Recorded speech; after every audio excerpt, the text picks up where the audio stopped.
안녕하세요. 이번 시간에는 개발자 연봉 산정의 이해에 대해서 얘기해 보도록 하겠습니다. 다른 분야는 몰라도 개발자 연봉은 좀 철저하게 수요와 공급이라고 보시면 돼요. 저는 이제 결과로 얘기하는 사람이잖아요. 제가 가르친 친구들이 다 고연봉이고, 근데 문제는 이 친구들이 대부분이 경력이 없어요. 비전공자고, 고졸 30%, 비전공자 30%, 전공자 30% 정도 되거든요, 일반적으로. 근데 이런 친구들한테 제가 항상 경계하라고 말하는 게 감정적으로 호소하지 말라 그러거든요. 근데 저한테 옛날부터 메일이 많이 오는 게 그런 거예요. 이제 감정적으로 호소하는 그런 메일들이 좀 많았었어요, 옛날에는. 근데 저는 그때마다 항상 얘기하죠. 회사에 뭐 예를 들면 사수가 없는데 나한테 좀 어려운 일을 많이 맡겨서 내가 어떻게 될지 모르겠다. 이런 호소가 많은데 저는 그럴 때마다 답변을 본인이 만약에 좀 손해보고 있는 것 같다. 연봉도 적은데 막 회사에서 일을 많이 시키고 막 그런 것 같으면 본인의 가치를 알아봐 줄 수 있는 회사로 이직을 해야 된다. 근데 막상 이직하려니까 쉽지 않으시죠? 그러면 본인 실력이 딱 거기까지라서 거기에 있는 걸 수도 있다. 라는 얘기를 하고요. 근데 이거는 진짜 케바케긴 한 게 진짜 내 능력을 뭐 그 회사에서 잘 못 알아주는 경우도 있을 수 있거든요.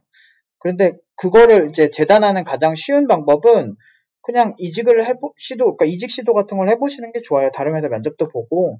그렇게 했을 때 그쪽에서 이제 반응이 오겠죠? 너무 뛰어나시다 하면서 돈 많이 불러도 오케이 하시면 그게 여러분들의 가치가 맞는 거겠죠. 근데 보통은 그게 잘 안 됩니다. 그래서 사실 그리고 막 사람들이 이제 내가 중소기업에 갔으니까 내 인생은 망했어 이런 생각하는 경우도 되게 많은데 그렇지 않아요. 중소기업에서 쓰는 서버도 엔진엑스고 네이버에서 쓰는 서버도 엔진엑스예요. 프록시를 똑같이 쓸 수 있고요. 그리고 중소기업에서 보는 홈페이지와 네이버에서 보는 홈페이지가 다르지 않아요. 엔진엑스 홈페이지는 동일합니다. 네스트.js도 똑같이 같은 홈페이지고 같은 기술을 받아서 쓰는 거예요. 근데 뭐가 차일까? 네이버 개발자랑 무슨 차일까? 내부의 디테일을 얼마나 잘 잡느냐의 차이겠죠? 근데 그 디테일은 중소기업 컴퓨터는 안 좋고 네이버 컴퓨터는 좋은 게 아니잖아요. 그래서 똑같이 할 수 있어요. 그래서 팀노바에서, 내부에서 그냥 더 안 좋은 컴퓨터로 하죠. 우리는 기업 컴퓨터 아닌데 학생들 그냥 그 안 좋은 노트북으로 하는데도 취업 잘 되잖아요. 그러니까 그게 이유가 있는 거예요. 그냥 누구나 볼 수 있어요, 문서는. 그리고 그렇게 준비가 된 사람들은 많은 대기업에서 원하죠. 그러니까 그래서 어쨌든 제가 그래서 이런 감정적인 거를 항상 커팅을 해야 학생들한테 그게 도움이 안 된다. 저는 여러분들 편이거든요. 저는 여러분들 편이고 다만 이제 이게 감정적으로 호소하고 매번 그런 식으로 막 울고 이렇게 문제를 해결하려고 하면 결과적으로 좋은 게 없어요. 그러니까 이게 장기적으로 안 좋아요. 그래서 오히려 상황을 인정을 하고 가는 게 오히려 자존감 형성에도 도움이 되고 좋습니다. 결과도 좋은 경우가 많아요. 내가 부족하다 생각하는 게 장기적으로 좀 좋아요. 좀 손해보더라도. 그래서 팀노바 졸업생들이 경력이 없고 학력도 안 좋고 뭐 이런데도 시장에서 어떻게 5천, 6천, 7천, 8천을 주지? 이런 생각을 되게 예전부터 많이 하셨을 거예요. 많은 분들이 저거는 사기다, 있을 수 없는 일이다라고 하는데 어차피 저는 교육청에 지금까지 다 인증을 해왔기 때문에 사실 전혀 이런 뭐 허위사실도 없고 항상 청렴하고 깔끔하게 이렇게 했거든요. 근데 왜 이게 가능하냐면, 그리고 왜 이런 거에 대해서 많은 분들이 공감을 못 하냐면, 이게 주변에서 흔히 보는 게 아니기 때문이에요. 그러니까 보통 이제 기업들이 어떤 가스라이팅을 좀 많이 하냐면, 우리는 신입은 내규에 따름, 우리는 경력 몇 년 차에 얼마 받는 걸로 내규에 따름, 이런 식으로 자꾸 내규 가스라이팅을 하거든요. 그런데 그거 무시하세요, 여러분들. 왜냐면, 그 내규라는 게 귀에 걸면 귀걸이, 코에 걸면 코걸이거든요.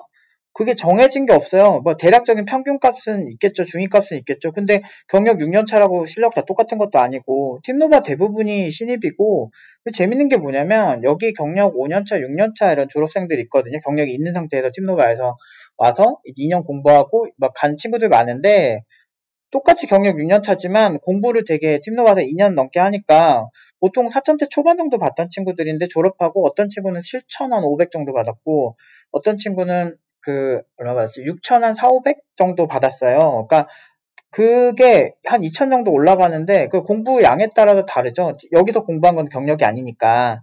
그러니까 공부를 어떻게 하느냐에 따라서 다르고 수준에 따라서 달라요. 그리고 재밌는 건 여기서 2년 공부한 친구들 뭐 연봉 막 5천대 막 중후반 이렇게 간 친구들이랑 그 친구들이랑 실력 차이가 이렇게 어마어마하게 나진 않아요. 생각보다 실력 차이 많이 안 납니다. 그러니까 결국에는 시장에서 그들에게 돈을 준 건 물론 경력이 있으면 더 안정적이고 신뢰가 더 가는 건 사실인데 그게 중요한 게 아니에요. 그냥 실력이 어느 정도 일정 수준 이상 있는 게 제일 중요한 거예요. 그래서 막 제가 이런 얘기 좀 하고 싶은 게 어떤 분들은 그러니까 조소기업이니까 그렇다고 한다 막 이렇게 조소기업이니까 막 사실 뭐 발전도 잘 안 될 거고 막 이런 식으로 얘기 많이 하시는데 사실 중소기업에도 얼마든지 발전을 할 수 있고요. 그리고 아니 학원에서 할 수 있는 걸 기업에서 못 한다고? 사실 말도 안 되잖아요.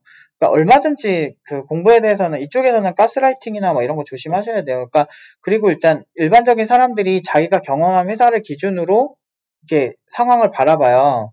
그러면은 제가 억대연봉이 됐던 게, 그러니까 억이 넘은 게 28살 이후거든요. 근데 28살 이후, 그러니까 경력 한 8년 차 때 넘었는데, 제 제자들 중에는 진짜 경력 3년? 3년도 안 돼가지고 연봉 1억 넘는 애들 되게 많아요. 진짜 많아요. 여러분 상상 이상으로. 저는 아무것도 아니에요. 걔네들은 제가 이게 돈 버는 방법을 많이 알려줬거든요, 옛날에. 그 메커니즘을 아는 애들은 막 수억, 지금 막 수십억 갖고 있을 거야, 어떤 애는. 초기에 졸업했던 한 3기 이런 친구들 중에 되게 유명한 한 명 있어요. 대기업 강연도 많이 가고 막 되게 유명한 친구 있고 그 친구 말고도 진짜 잘 풀린 친구들 되게 많거든요. 누구라고 뭐 언급은 안 하겠는데 워낙에 많으니까 많고 뭐 해외 가서 억대 연봉 간 애들도 당연히 있고 그러니까 이게 공부는 매우 중요하고 그리고 공부 양에 따라서 연봉이 결정된다는 걸 되게 많이 모르세요. 경력이 많을수록 이게 차이가 크거든요. 그러니까 팀노바 같은 경우는 사실 여러분들이 하는 방법보다는 좀 인위적으로 이 친구들 어필을 더 제대로 하고 회사에서 원하는 스택에 딱 맞춰줘서 이 친구들이 실력이 더 돋보이게끔 그렇게 만드는 경향이 있기 때문에 더 연봉을 받겠죠. 아무래도 제가 옆에서 컨설팅을 20년 동안 해온 사람이 하는데 당연히 이상해 보일 수가 없죠. 그래서 제가 옛날부터 저랑 기싸움 하지 마시고 함께 갑시다 라고 얘기를 했던 이유가 뭐예요? 저랑 싸워봤자 여러분들이 남는 게 하나도 없어요. 왜냐면 그렇지 않나? 아무리 생각해도 경력이 많잖아요. 일단 경력이 많고 그리고 사실 이게 고연봉으로 학생들 취업시키는 게 쉬웠으면 저보다 스펙 좋고 되게 학력도 좋고 이런 강사분들 얼마나 많아요. 그런데 그분들도 다 연봉 학생들 5천, 6천, 7천, 8천으로 보냈어야죠. 교수님들 대학교 졸업한 애들 다 연봉 1억으로 보냈어야지 그러면. 그게 비례하지 않는다니까요. 전 되게 실용주의적인 사람이고 여러분들 편이고 여러분들이 잘 되게끔 만드는 데 특화된 사람이에요. 그렇기 때문에 이런 어떤 패러다임이 불편할 수 있어요. 힘들 수 있습니다. 근데 이걸 인정을 하시는 게 되게 좋아요. 그래서 제가 해온 그 노하우들을 어차피 유튜브에서 간접적으로는 다 풀고 있기 때문에 지금 여러분들이 하셔야 될 거는 일단은 공부예요. 근데 AI 시대에 이제 뭐 코딩을 일반인도 하는데 무슨 공부냐 이렇게 하실 수 있어요. 그런데 그렇지 않습니다. 오히려 AI한테 어떻게 업무질을 더 잘할 수 있을까를 고민을 해보면요. 결국에는 지금 AI가 생산하는 코드의 70% 정도는 쓸만한데 30% 정도는 뭐 버그도 많고 막 고쳐야 돼요. 그래서 그거를 잘 고칠 수 있는 엔지니어가 오히려 더 필요한 시대가 돼버린 거예요. 생산성은 좋아졌는데 이게 퀄리티가 떨어지고 막 중요한 코드들 있죠. 그런 것도 막 지 맘대로 지워버리고 뭐 이런 케이스 바이 케이스가 진짜 많아요. 그래서 아직까지는 이거를 제어할 수 있는 사람이 필요한 거죠. 그 애니메이션 아키라에 보면 일본의 뭐 군국주의 막 이런 것들을 막 옛날에 막 전쟁 일으키고 이런 것들 되게 비판하거든요. 일본의 어떤 뭐 무장 이런 거에 대해서 되게 비판의식을 가지고 그 아키라라고 하는 그 어떤 그 실험체 같은 애가 자기가 제어할 수 없는 힘을 가졌을 때 이렇게 폭주할 수 있다라는 걸 비판하는 만화거든요. 그게. 근데 그런 거랑 똑같은 것처럼 지금 AI는 이거를 제어할 수 있는 개발자들 그리고 이거를 제어를 해서 내가 원하는 방향대로 갈 수 있게끔 엄청난 힘인 거예요. 엄청난 힘인데 그걸 제어하지 못하면 사실 그 폭주할 수밖에 없고 그냥 답이 없는 코드가 나올 수밖에 없다. 이게 제 생각이거든요. 그래서 지금 결국에는 뭐가 중요한가? 개인의 피지컬이 되게 중요한 시대가 됐다. 팀노바에서 11년 전부터 제가 계속 강조하는 게 이 사람의 집중력에만 계속 되게 많이 집중을 했고 그리고 그 집중력에서는 무의식도 포함이거든요. 그래서 이 사람의 집중력을 되게 좋게 하는 게 우리가 일시적으로 어떤 계산을 하는 머리가 꼭 필요해요.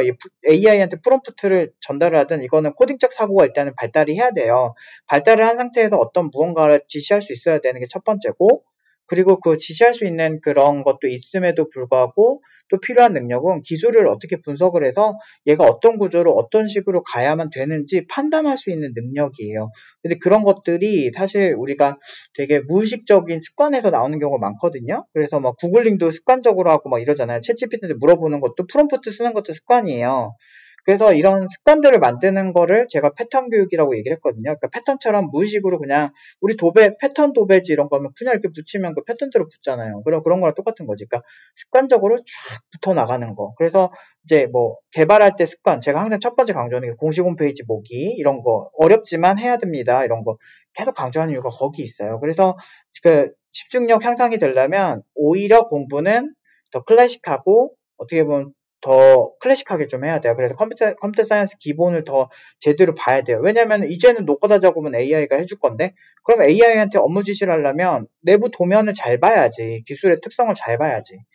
뭐 이렇게 좀 해줘라고 하려면 그 옵션이 있는 줄은 알아야 될 거 아니야. 아 이거 이런 옵션 켜줘라고 하면 그 옵션의 유무는 알아야 될 거 아니야.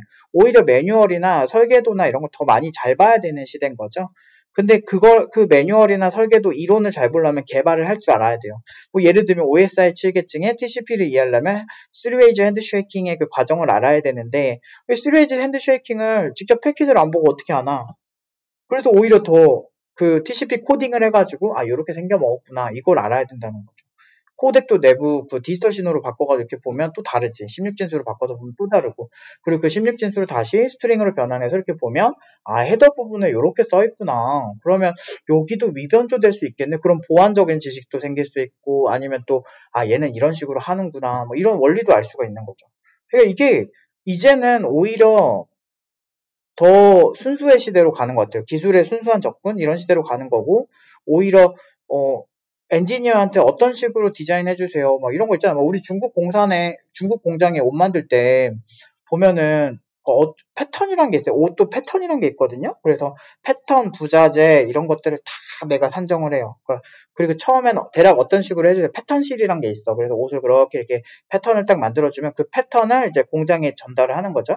그러면 옷을 만드는 거는 디자이너인 내가 아니고 나는 뭐 샘플만 만들면 되는 거고 그것도 해주는 데가 있어요. 또 그런 거 전문적으로 하시는 분들이 있어. 이제 AI는 중국 공장 같은 거죠. 그러니까 내가 원하는 대로 샘플을 주는 게 되게 핵심인데 그게 이제 프롬프트라고 보는 거고 이런 시대에서 이제 공장에 그 샘플을 만들어 전달하면 이제 그거 만드는 거 그 노가다 작업은 이 공장 노동자분들이 하는 거지. 이런 시대가 돼버린다는 거죠. 그러면은 그 앞에 디자인하고 그리고 옷에 대한 이해도가 높아야죠. 소재에 대한 이해도가 높고 그 공장 그 인부들한테 이 소재는 좀 특별하기 때문에 이렇게 해주세요라고 내가 주문을 할 수 있어야 되는 거죠. 그래서 이런 거를 잘하는 개발자가 엄청나게 좋겠고 그리고 우리는 제가 이걸 알려드렸으니까 여러분들이 이런 걸 위해서 어떤 공부를 해야 되냐. 컴퓨터 사이언스 기본 그리고 공식 홈페이지 보기 이런 것들을 해서 그리고 연봉 산정도 이제는 춘추전국 시대가 됐어. 그냥 센 사람이 이기는 거예요. 이제는 경력이 많고 적고 중요하지 않아요. 이제는. 그럼 뭐가 중요해? 개발 공부를 잘하는 게 중요하죠. 그래서 국비를 나오시든 단기 교육을 하시든 추가 공부를 좀 많이 하시는 게 중요해요. 제가 괜히 인형 공부시키는 게 아니에요. 제가 바보가 아닌데. 근데 이게 가장 안전하고 이게 제가 학생들을 가장 지킬 수 있는 중요한 방법이고 좋은 습관을 2년 동안 푹 담가 놓으면은 이 친구들은 웬만하면 안 망하거든요. 그래서 요런 식으로 제가 디자인을 하고 있습니다. 아무튼 여러분들 좀 준비 잘 하셔가지고 좀 잘 되셨으면 좋겠어요. 오늘 여기까지 하도록 하겠습니다.